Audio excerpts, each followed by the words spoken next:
Furtuu guddina bu'uura jijjiiramaa barnoota. Imaana gootota kaleessa barnoota qulqulluun jabeessa. Baradhaa. Gurri keessa naaga haa dhaga'u jenna. Mana barnoota Abdii Adaamaa.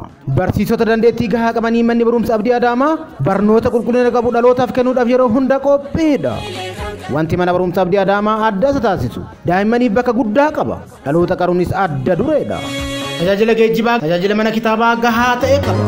Furtuu guddina bu'uura jijjiiramaa barnoota. Tajaajila barumsa qulqullina qabu ijoolleen keessan xiyyeeffannoo barumsa gahaa akka argatan.